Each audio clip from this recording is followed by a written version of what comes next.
nothing against WBO, WBA, WBC and IBF. What's it take to change this culture in the sport of boxing? What does it take? So we've seen some crazy judges over the last 4 or 5 years, and I'm going to put one on blast. Mrs. Bird, right, a couple of years ago, absolutely scored a fight, absolutely ridiculous. The people were absolutely outraged. Do we get former boxers, past trainers, score this? Because I've never been a boxer, a professional boxer. But does it take those individuals to actually watch a fight and they can judge it a hell of a lot better than someone that hasn't been in the ring? Well, I think there's a couple of solutions. I experimented many years ago with this when I was running the National Martial Arts League. One thing I did this is 30 years ago, is I did videos. We did 30 fights that we watched over and over with all of the best judges till we all agreed on what the scores should be for those 30 fights. Yeah. We then got judges to watch that video and judge the fights. And they would come up, we would then measure that against our benchmark results. So they learn.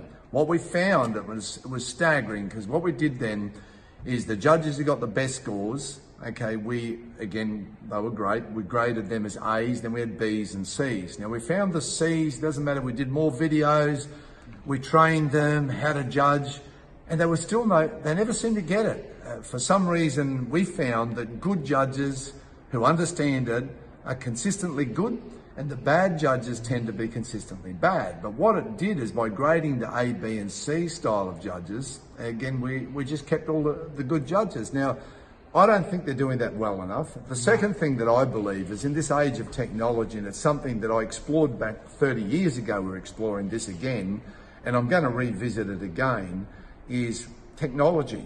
I mean, I would ultimately like to see... Yes. No, more than that. I would like to see 4 cameras mounted, one above each turnbuckle, up quite high, to film the entire fight and use the algorithms and use, of course, the heat sensors like they do with snooker and things like that.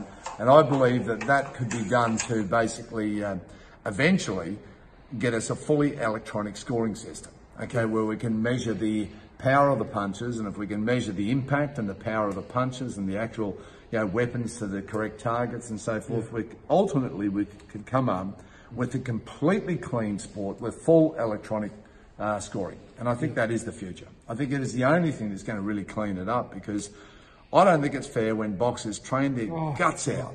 They put their body, their soul, their kids' and wives' futures on the line, and they do these impossible things sometimes and get ripped off. And I just think that's wrong. So that is my ultimate solution, is that we end up with a completely technological approach, which I think is rapidly approaching. You look what Hawkeye's doing now in cricket and tennis and things like that, and the accuracy of the cameras.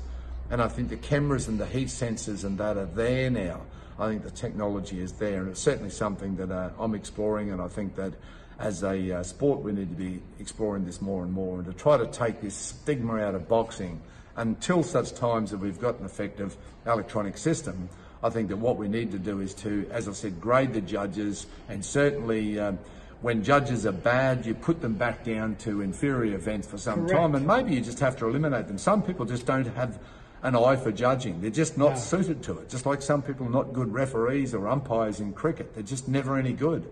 And some are just brilliant. So you've got to stick with the best. Yeah, and when Golovkin fought Canelo in the first fight, there was a very, very suspicious scorecard there. And I'm not having a go, but it was a Golden Boy Promotions fight with Golovkin Promotions. And it's come up against now with Hogan and Mungua. Yeah, I thought Golovkin won the first fight. Yep. I thought Canelo won the second one by a point. That was my opinion on the day, watching both fights. But I thought Golovkin definitely won that first fight by at least 2 points. Yep. Okay, that was my opinion. And as you said, it's bad for boxing.